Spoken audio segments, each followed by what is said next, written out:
Doctor B Jayaraj, ഗോവിന്ദചാമിക്ക് പകരം അമിനുൽ ഇസ്ലാം വേണ്ട എന്ന് പറയുമ്പോൾ ഈ രണ്ടുപേരുടെയും സ്വഭാവത്തെപ്പറ്റി ധാരണയുള്ള മലയാളികൾക്ക് കാര്യങ്ങളുടെ കിടപ്പ് പിടികിട്ടും.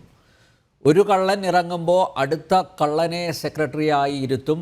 ഒരു കൊള്ളക്കാരൻ ഇറങ്ങുമ്പോൾ അടുത്ത കൊള്ളക്കാരനെ അവരോധിക്കും. ഒരു പീഡകൻ ഇറങ്ങുമ്പോൾ അടുത്ത പീഡകനെ കയറ്റി ഇരുത്തും.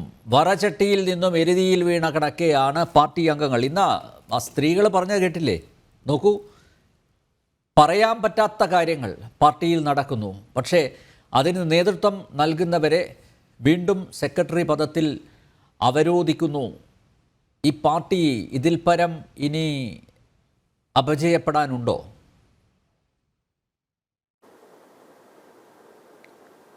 ഇതിനകത്ത് നമ്മൾ ആദ്യമേ നോക്കി കാണേണ്ടുന്നത് ഈ പാർട്ടിയിലെ വിഭാഗീയത എന്ന് പറയുന്നത് എല്ലാ കാലത്തും ആരോപിക്കപ്പെടുന്ന അല്ലെങ്കിൽ ഉണ്ടായിരുന്നെന്ന് വിശേഷിപ്പിക്കാവുന്ന ചില കാര്യങ്ങളാണ്. അതിൽ നമ്മൾ ഒന്ന്, ഈ ഇന്ത്യ ചൈന യുദ്ധം നടക്കുമ്പോൾ ഇന്ത്യൻ സൈനികർക്ക് രക്തം കൊടുക്കണോ എന്നുള്ള വിഷയത്തിൽ തുടങ്ങി. അതായത് അന്ന് EMSൻ്റെ കാലം തൊട്ട് ഇത്തരത്തിൽ ഈ പറഞ്ഞ ചേരിതിരിവുകളുണ്ടായിരുന്നു. അതിൻ്റെ മൂർധന്യാവസ്ഥയിലെത്തുന്നത് ഈ CIT വിഭാഗം, പിന്നീട് VS വിഭാഗം എന്നൊക്കെ പറഞ്ഞിട്ട് രണ്ട് പത്രങ്ങൾ കൊട്ടിഘോഷിച്ച ആ രീതിയിലുണ്ടായിരുന്ന ഒരു സ്പ്ലിറ്റ്. അതല്ലെങ്കിൽ ഈ കണ്ണൂർ ലോബി, അല്ലെങ്കിൽ തിരുവിതാംകൂർ ലോബി, അല്ലെങ്കിൽ തെക്കൻ കേരള ലോബി എന്നൊക്കെ പറയുന്ന ഒരു സ്പ്ലിറ്റ്. ഇത് സത്യത്തിൽ അങ്ങനെ ഒരു സ്പ്ലിറ്റിനേക്കാളും ഇതിനെ നോക്കി കാണുന്ന ചില നേതാക്കളുടെയും ചില പ്രശ്നങ്ങളുമാണ്. ഈ കുലശേഖരപുരം എനിക്ക് വളരെ അടുത്തറിയാവുന്ന സ്ഥലമാണ്. അതായത് പാർട്ടി ഉണ്ടായ കാലം തൊട്ടേ കുലശേഖരപുരത്ത് എന്നും പ്രശ്നങ്ങളാണ്. എനിക്ക് തോന്നുന്നു ഓച്ചിറ അടുത്ത് കിടക്കുന്നുണ്ടാണെന്ന് തോന്നുന്നു. ഓച്ചിറ കളിയിൽ അഭിരമിക്കുന്നവരാണ് അവിടുത്തെ പാർട്ടി എന്ന് പറയാതിരിക്കാൻ വയ്യ. എന്തുകൊണ്ടാണോ എനിക്കറിയില്ല. കുറേ അധികം ആളുകൾ സേവ് CPM എന്ന് പറഞ്ഞ് ഇറങ്ങിയത് അവിടെ തന്നെയാണ്. കുറേ പേര് CPI, ML, UL എന്നൊക്കെ പറഞ്ഞിട്ട് ഈ XZ വരെ ഉള്ള പാർട്ടികൾ ഉണ്ടാക്കിയ സ്ഥലം അവിടെയാണ്. ഒരുപാട് നല്ല നേതാക്കന്മാർ ഇത്തരത്തിലുള്ള വിഭാഗീയ പ്രശ്നങ്ങളുടെ പേരിൽ അവിടെ നിന്ന് മാറിപ്പോവുകയും പുതിയ കുറേ ആളുകൾ അവിടേക്ക് വരികയൊക്കെ ചെയ്തൊരു സ്ഥലമാണ്. അത് തികച്ചും പ്രാദേശികമായൊരു വിഷയമാണ് ഈ കുലശേഖരത്ത് നടക്കുന്നത്. കുലശേഖരത്ത് എത്ര നാളായി ഒരു നേതാവ്, ഒരു വനിതാ നേതാവ്, ഒരു യുവ നേതാവും തമ്മിലുള്ളൊരു വഴക്കാണ് ഇതിൻ്റെ മൂർധന്യാവസ്ഥയിൽ എത്തി നിൽക്കുന്നതെന്ന് എനിക്ക് കൃത്യമായിട്ടറിയാം. ഞാൻ പേര് പറയാൻ ആഗ്രഹിക്കുന്നില്ല അവരുടെ ഒന്നും. പക്ഷേ ഈ ഒരു സമ്മേളനത്തിൽ, ലോക്കൽ സമ്മേളനത്തിലൊരു വിഷയം നടക്കുന്നത് ഒരു ലോക്കലാണ്. കാര്യം ഒരു 6-7 ബ്രാഞ്ചുകൾ ചേരുന്ന അല്ലെങ്കിൽ ഒരു 10-12 ബ്രാഞ്ചുകൾ ചേരുന്ന ഒരു ലോക്കലിലെ വിഷയമാണ്. അത് ഇത്രയും ഈ റോഡിലോട്ടൊന്നും കൊണ്ടുവരേണ്ടുന്ന കാര്യമൊന്നുമില്ല. എല്ലാ കാലത്തും സമ്മേളനങ്ങൾ നടക്കുന്ന സമയത്ത് ഇത് ഒരു കൺസെൻസസ് എത്താൻ വേണ്ടിയിട്ട് ചിലപ്പോൾ ചില സ്ഥാനാർത്ഥികളെ അവതരിപ്പിക്കാറുണ്ട്. അപ്പോൾ അവതരിപ്പിക്കുന്നതിന് അത് കെട്ടിയിറക്കിയ സ്ഥാനാർത്ഥികളാണ് എന്ന് പറഞ്ഞിട്ട് ചിലപ്പോൾ തിരഞ്ഞെടുപ്പ് നടത്താറുണ്ട്. തിരഞ്ഞെടുപ്പ് നടത്തുമ്പോൾ തന്നെ തിരഞ്ഞെടുപ്പിനകത്ത് ചിലപ്പം ചില ആരോപണങ്ങളൊക്കെ ഉന്നയിക്കാറുണ്ട്. തിരഞ്ഞെടുപ്പ് വ്യക്തമായ രീതിയിലല്ല നടത്തിയത്, തിരഞ്ഞെടുപ്പിൽ വോട്ടെണ്ണലിൽ പിശകുണ്ടായിരുന്നു എന്നൊക്കെ. സാധാരണ ഒരു തിരഞ്ഞെടുപ്പിൽ എന്തെല്ലാം ആരോപണങ്ങളുണ്ടാകുമോ അത്തരത്തിലുള്ള ആരോപണങ്ങളല്ല ആ കാലത്തും, ഞാനുമൊക്കെ പാർട്ടിയിൽ പ്രവർത്തിക്കുന്ന കാലത്തും അല്ലെങ്കിൽ DYFIയിലൊക്കെ ഉണ്ടായിരുന്ന സമയത്ത് ഈ മേളിൽ നിന്ന് കെട്ടിയിറക്കിയ സ്ഥാനാർത്ഥികൾ എന്ന് പറഞ്ഞിട്ട് കുറച്ച് പേര്, പരിചയമില്ലാത്ത കുറേ ആളുകളെ, അത് ഫ്രഷ് ഫേസസിനെ ഇൻക്ലൂഡ് ചെയ്യുന്നതാണ്. അത് ആ ഒരു അർത്ഥത്തിൽ മനസ്സിലാക്കേണ്ടതിന് പകരം ഇവരിൽ നിന്ന് ഒരാൾ തന്നെ വരണം എന്നുള്ള വാശി പിടിക്കുന്നത് കൊണ്ടാണ് അങ്ങനെയൊക്കെ വരുന്നത്. കരുനാഗപ്പള്ളിയിൽ ഒരുപാട് നല്ല ചെറുപ്പക്കാർ CPMൽ നിന്ന് പോയിട്ട്, അതുകൊണ്ടാണ് ഇപ്പോൾ അവിടെ കോൺഗ്രസിന് ഒരു MLA വരെ കിട്ടിയിരിക്കുന്നത്. ഇത്തരം പ്രവണത കൊണ്ടാണ്. അത് അവിടുത്തെ തികച്ചും പ്രാദേശികമായൊരു പ്രശ്നമാണ്. കൊല്ലം ജില്ലയായിട്ട് ബന്ധപ്പെട്ട് അതിന് എനിക്ക് തോന്നുന്നു കരുനാഗപ്പള്ളിയിൽ ഒരു ബഹുഭൂരിപക്ഷം ഇപ്പോൾ ആലപ്പുഴ ജില്ലയിലാണ്. ഇപ്പോൾ ചുരുക്കത്തിൽ ഇത് ആലപ്പുഴ ജില്ലയിലും ഇല്ല, കൊല്ലം ജില്ലയിലും ഇല്ലാത്ത ഒരു ത്രിശങ്കു സ്ഥലമായി മാറിയിരിക്കുകയാണ്. അത് പ്രത്യേകിച്ച് ഈ കുലശേഖരത്തെ പ്രശ്നം എന്ന് പറഞ്ഞാൽ ഏതാണ്ട് 1990 മുതൽ ഞാൻ കേൾക്കുന്നതാണ്. ഇത് ഇന്നലെ ഉണ്ടായ പ്രതിഭാസമൊന്നും അല്ല. അവിടെ എല്ലാ സമ്മേളന കാലയളവിലും ഇവിടുത്തെ ലോക്കൽ സമ്മേളനം കഴിഞ്ഞ സമ്മേളന കാലയളവിൽ കേഡർ സ്വഭാവമുള്ള ഒരു പാർട്ടിക്ക് അത്തരത്തിലുള്ള പ്രാദേശിക പ്രശ്നങ്ങൾ പരിഹരിച്ചു പോകാൻ പറ്റുന്നില്ല. എന്തുകൊണ്ട് അണികളെ വിശ്വാസത്തിലെടുക്കാൻ പറ്റുന്നില്ല? ഇന്ന് ആ സ്ത്രീ പറഞ്ഞത് കേട്ടില്ലേ? എല്ലാവർക്കും പരാതി കൊടുത്തിട്ടുണ്ട്. അത് ഏരിയ കമ്മിറ്റിക്ക് കൊടുത്തിട്ടുണ്ട്, ജില്ലാ കമ്മിറ്റിക്ക് കൊടുത്തിട്ടുണ്ട്, സംസ്ഥാന കമ്മിറ്റിക്ക് കൊടുത്തിട്ടുണ്ട്, സംസ്ഥാന സമിതി നേതാക്കളെ കണ്ടിട്ടുണ്ട്, സംസ്ഥാന നേതൃത്വത്തെ കണ്ടിട്ടുണ്ട്. എന്നിട്ടും എന്തുകൊണ്ട് ഇത്തരം പ്രശ്നങ്ങൾ പരിഹരിച്ചു പോകാൻ പറ്റുന്നില്ല? പാർട്ടിയുടെ സ്വഭാവം അതിൽ നിന്ന് തന്നെ മനസ്സിലാക്കാമല്ലോ, അല്ലേ? അതായത് ചിലരെ പാർട്ടിക്ക് ആവശ്യമുണ്ട് താക്കോൽ സ്ഥാനങ്ങളിൽ. അവർക്ക് ഇവിടെ സമൂഹത്തിലെ എല്ലാ അധമ പ്രവൃത്തികളും നടത്തുന്ന സ്വഭാവമാണ് അവർക്കുള്ളത്. അങ്ങനെയുള്ളവരെ മതി. പാർട്ടിക്ക് സമ്പത്ത് ഉണ്ടാക്കുക മാത്രമാണ് ലക്ഷ്യം. ഞാൻ പറയുന്നതല്ല, പാർട്ടി സമ്മേളനത്തിൽ പങ്കെടുത്ത പ്രതിനിധികൾ ആണ് പറയുന്നത്. മാത്രമല്ല, പുറത്തു പറയാൻ പറ്റാത്ത രീതിയിൽ പീഡനങ്ങൾ നടത്തുന്ന നേതാക്കന്മാരെ വീണ്ടും അതേ സ്ഥാനത്ത് അവരോധിക്കുന്നു, എന്നിട്ട് ചില പേരുകൾ അവതരിപ്പിക്കുന്നു, കൈയടിച്ച് പാസ്സാക്കുക. ഇതാണോ പാർട്ടി സംവിധാനം, ഡോക്ടർ ജയരാജ്? അങ്ങനെയല്ല ഞാൻ പറഞ്ഞില്ലേ, ഇത് കുലശേഖരത്തെ മാത്രം ഒരു പ്രശ്നമാണ്. അത് ഞാൻ പറഞ്ഞില്ലേ, ഇത് ഇന്നലെ തുടങ്ങിയതൊന്നുമല്ല.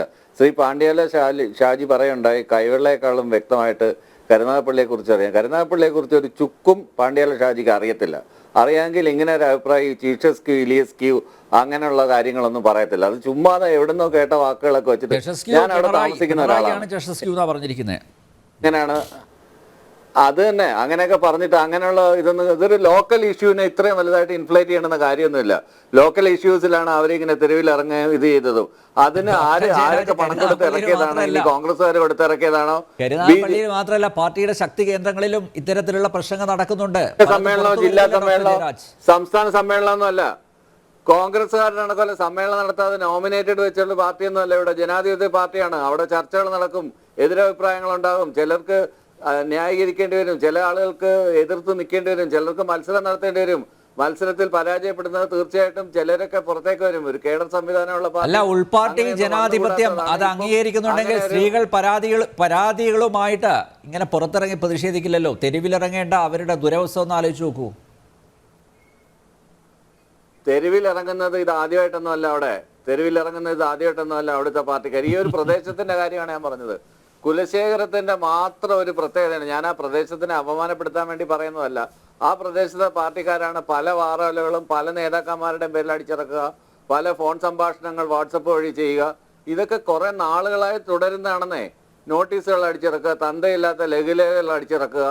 തന്തയില്ലാത്തതെന്ന് വെച്ചാൽ ഇതിന് അഡ്രസ് ഇല്ലാത്ത സാധനങ്ങൾ, ഇത് എവിടുന്നാ വരുന്നതെന്ന് അറിയത്തില്ല. പിന്നെ സേവ് CPM ഫോറം, അങ്ങനെ കുറെ സാധനങ്ങൾ. ആ സേവ് CPM-ആയിട്ടൊന്നും ഒരു ബന്ധവും ഇല്ല. അപ്പൊ ഇന്ന് തെരുവിലിറങ്ങിയവരൊക്കെ തന്തയില്ലാത്തവന്മാരാണോ എന്നല്ല ഞാൻ പറഞ്ഞത്. തന്തയില്ലാത്ത കത്തടിച്ചിറക്കുന്ന ആളുകൾ ഉണ്ടെന്നാണ് ഞാൻ പറഞ്ഞത്. എന്ന് വെച്ചാൽ അഡ്രസ് ഇല്ല. അത് എവിടുന്നാണ് വരുന്നത്? ഇതിപ്പം കോൺഗ്രസ്സുകാരാണോ അടിച്ചതെന്നറിയില്ല, BJP-കാരാണോ അടിച്ചതെന്നറിയില്ല. പുര കത്തുമ്പോൾ വാഴ വെട്ടുന്നു എന്ന് പറഞ്ഞ ഇത് മുതലെടുക്കാനായിട്ട് അവിടെ കുറെ ആളുകളുണ്ട്. അതുകൊണ്ടാണ് അവിടെ കോൺഗ്രസിന്റെ ഒരു MLA സുഖമായിട്ട് ജയിച്ചു വന്നത്. അല്ലെങ്കിൽ അവിടെ ഒരിക്കലും ജയിക്കില്ല. അവിടെ പാർട്ടി കേഡർമാരുടെ എണ്ണം നോക്കിക്കഴിഞ്ഞാൽ ഇത്തരത്തിലുള്ള ചെറിയ ചെറിയ വിഭാഗീയതകൾ മുതലെടുക്കാനായിട്ട് കുറെ അധികം ആളുകൾ കരുനാഗപ്പള്ളിയിലുണ്ട്. കരുനാഗപ്പള്ളി പഞ്ചായത്തിലും കരുനാഗപ്പള്ളി. ഡോക്ടർ ബി ജയരാജ്, ഒരു പതിറ്റാണ്ട് മുമ്പ് ഏറാമലയിലും ഇങ്ങനെ ചില പ്രശ്നങ്ങൾ ഉയർന്നപ്പോൾ ഇങ്ങനെ പാർട്ടി പ്രവർത്തകർ പുറത്തിറങ്ങി പ്രതിഷേധിച്ചപ്പോൾ അന്നും സംസ്ഥാന നേതൃത്വം പറഞ്ഞത് അത് ഏറാമലയിലെ പ്രശ്നം മാത്രമാണെന്നാണ്. ആ ഏറാമല പ്രശ്നം വളർന്ന് ഇവിടെ വരെ എത്തിയെന്ന് താങ്കൾക്കറിയാലോ നന്നായിട്ട് അല്ലേ? ഇതിനകത്തുള്ള ഒരു വിഷയം ഏറാമല ഇതുമായിട്ടൊന്നും കമ്പയർ ചെയ്യുന്നതല്ല. 32,000 ബ്രാഞ്ച് ഉണ്ട് എൻ്റെ കണക്കൂട്ടൽ ശരിയാണെങ്കിൽ. അതിൽ കൂടുതലുണ്ടെങ്കിലേ ഉള്ളൂ. ആ ബ്രാഞ്ചിനകത്ത് ഒരു 12 ബ്രാഞ്ചിൽ ഒന്നാണ് ഈ ലോക്കൽ എന്ന് പറയുന്നത്. ആ ലോക്കൽ നടക്കുന്ന ഒരു പ്രശ്നത്തിനകത്ത് ഇത്രയും വലിയൊരു സംഭവം ഉണ്ടാക്കണമെന്ന കാര്യമില്ല. കോൺഗ്രസിന്റെ നേതാക്കന്മാര്, പ്രതിപക്ഷ നേതാവും പിന്നെ അതല്ലെങ്കിൽ കോൺഗ്രസ് പ്രസിഡന്റും കൂടെ KPCC പ്രസിഡന്റോ വരുന്നുണ്ട്, മാധ്യമങ്ങളുടെ മുമ്പിൽ വെച്ച് ചീത്ത വിളിക്കുന്നു പരസ്യമായി, എല്ലാവരും കേൾക്കെ. അതിവിടെ വിഷയമല്ല. അത് നാക്കുപിഴയായിട്ട് വ്യാഖ്യാനിക്കപ്പെടുന്നു. BJP-കാര് മാധ്യമക്കാരെ വെല്ലുവിളിക്കുന്നു, എല്ലാ മാധ്യമങ്ങളെയും കൈകാര്യം ചെയ്യുന്നു എന്ന് പറയുന്നു. അതൊരു വിഷയമല്ല. കടക്ക് പുറത്തെന്ന് പറയുന്ന വിഷയമാണ്. ഇതെന്ത് രണ്ട് ന്യായോ? ഇവിടെ കൃത്യമായി സമ്മേളനം നടത്തുന്ന ഒരു പാർട്ടിയാണ്. 3 വർഷത്തിലൊരിക്കൽ അത് ചർച്ചകൾ നടത്തി വിമർശനവും സ്വയം വിമർശനവും നടത്തുന്ന ഒരു പാർട്ടിയാണ്. ആ സമ്മേളനം എങ്ങനെയാണ് നടത്തുന്നത്, ആ സമ്മേളനത്തിന്റെ സ്വഭാവം എന്താണ് എന്നൊക്കെ ഡോക്ടർ ജയരാജ്, ആ സമ്മേളനത്തിൽ പങ്കെടുത്ത പ്രതിനിധികളാണ് ഇന്ന് മാധ്യമങ്ങളോട് വിളിച്ചു പറഞ്ഞത്. ഒരു ലിസ്റ്റ് കൊടുക്കുന്നു, ആ ലിസ്റ്റിൽ മൊത്തം കള്ളന്മാർ, കൊള്ളക്കാർ, പീഡനവീരന്മാർ, കഞ്ചാവ് കടത്തുകാർ, ഇവരൊക്കെയാണ് സാർ.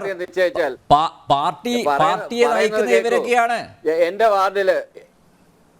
എന്റെ വാർഡില് ഞാനൊക്കെ ആദ്യമായിട്ട് ഇറങ്ങി ഇലക്ഷന് വർക്ക് ചെയ്യുന്ന മത്സരത്തില് അവിടുത്തെ നല്ലൊരു യുവ നേതാവിനെ വിശേഷിപ്പിച്ചത്, ഒരു വിഭാഗം പാർട്ടിക്കാർ വിശേഷിപ്പിച്ചത് ഗുണ്ടാ തലവൻ എന്നാണ്. എനിക്കിപ്പോഴും ഓർമ്മയുണ്ട്. യാതൊരു ഗുണ്ടാ പരിപാടിയും ചെയ്തിട്ടില്ലാത്ത വളരെ സത്യസന്ധനായ ഒരു ചെറുപ്പക്കാരനെ അവരടിച്ചിറക്കിയത് കോൺഗ്രസ്സുകാരായിരുന്നു. അതിന്റെ പിന്നിൽ നിന്ന് പിന്നീട് നമുക്ക് മനസ്സിലായി അടിച്ചിറക്കിയ പ്രൊപ്പഗണ്ട ഇയാൾ ഗുണ്ടാ തലവൻ എന്നായിരുന്നു. ഗുണ്ടാ തലവൻ എന്ന് പറഞ്ഞ് നോട്ടീസ് അടിച്ചിറക്കിയ സ്ഥലമാണ്.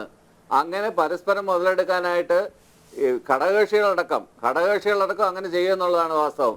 ഒരു പഞ്ചായത്ത് തെരഞ്ഞെടുപ്പിൽ ഇതൊക്കെ സംഭവിക്കാമെങ്കിൽ ഒരു ലോക്കൽ സമ്മേളനത്തിൽ അങ്ങനെ നടക്കുന്നതിനകത്ത് വലിയ അതിശയോക്തിയൊന്നുമില്ല.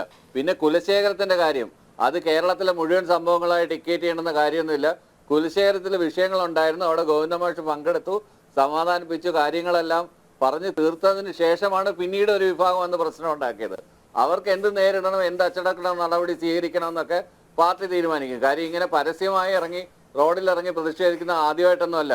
ഇതിനു മുമ്പ് ഇതുപോലെ നടന്നിട്ടുണ്ട്. ഇതുപോലെ ഒരു പറ്റം ചെറുപ്പക്കാരെ കുരുതി കൊടുത്തിട്ടുണ്ട്. ഇതിപ്പോ സ്ത്രീകളെ അടക്കം പാർട്ടിയിൽ നിന്ന് പുറത്താക്കുന്ന രീതിയിലേക്കുള്ള ഒരു അവസ്ഥയിലേക്ക് പോയിക്കൊണ്ടിരിക്കുക. ഇതിനെ അപ്പൊ മാഷാള്ള പതിച്ച് ഇന്നവ പ്രതിഷേധിക്കാം കുലശേഖരത്തുകാർക്ക് അല്ലേ? സ്ഥാനങ്ങളിൽ ഇരിക്കുകയും ചെയ്യും. അല്ല, അതിന്റെ പ്രതിഷേധിക്കാൻ വേദികളുണ്ട്, ചർച്ച ചെയ്യാൻ വേദികളുണ്ട്, പരാതിപ്പെടാൻ വേദികളുണ്ട്. ഡോക്ടർ ജയരാജ് ഈ സംവാദത്തിന്റെ തുടക്കത്തിൽ ഞങ്ങൾ ഈ പ്രതിഷേധം ആ ദൃശ്യങ്ങൾ അവതരിപ്പിച്ചിരുന്നല്ലോ. അതിൽ ആ സ്ത്രീ പറഞ്ഞത് കേട്ടില്ല നിങ്ങൾ? അതായത് ഇത് വർഷങ്ങളായിട്ടുള്ള പ്രശ്നമാണ്. ഇതിൽ എല്ലാ തട്ടിലും, അതായത് താഴെത്തട്ട് തൊട്ട് സംസ്ഥാന തലം വരെ അവർ പരാതികൾ കൊടുത്തിട്ടുണ്ട്, നേതാക്കന്മാരെ കണ്ടിട്ടുണ്ട്. എന്നിട്ടും പരിഹാരം ഉണ്ടാവാത്തത് കൊണ്ടാണല്ലോ, ഗതികേട് കൊണ്ടാണല്ലോ അവർക്ക് പുറത്തിറങ്ങേണ്ടി വന്നത്. അവർ പറയുന്നത് എന്താ? പാർട്ടി ഈ രീതിയിൽ പിഴച്ചു പോവരുത്, പാർട്ടിയുടെ ഇപ്പോഴത്തെ പോക്ക് ശരിയല്ല, അതുകൊണ്ട് ഈ പാർട്ടിയെ സംരക്ഷിക്കണം, ഞങ്ങൾ പിടിക്കുന്നതും ചുവന്ന കൊടിയാണ്, ആ ചുവന്ന കൊടി മാത്രമേ ഞങ്ങൾ പിടിക്കുള്ളൂ, കാരണം അവർ പാർട്ടിയിൽ നിന്നൊന്നും പുറത്തു പോവില്ല എന്ന് പറയുന്നു. പക്ഷേ അങ്ങനെ പാർട്ടിയെ സ്നേഹിക്കുന്നവരെ ഉൾക്കൊള്ളാൻ പാർട്ടി നേതൃത്വത്തിനാവുന്നില്ലെങ്കിൽ പിന്നെ എന്ത് ചെയ്യും? അവർക്ക് തെരുവിലിറങ്ങി പ്രതിഷേധിക്കുക, അവരുടെ വികാരം പൊതുസമൂഹത്തെ അറിയിക്കാൻ മാധ്യമങ്ങളെ അവർ പ്രയോജനപ്പെടുത്തി. അതിലെന്താണ് തെറ്റ്? മാധ്യമങ്ങളെ പ്രയോജനപ്പെടുത്തണ്ടല്ലോ. ഇതിനകത്ത് പാർട്ടിക്കകത്ത് ഒരു സംവിധാനം ഉണ്ടല്ലോ. ആ പാർട്ടിക്കകത്ത് ഇത് പരിഹരിക്കാവുന്ന വിഷയമല്ലേ ഉള്ളൂ.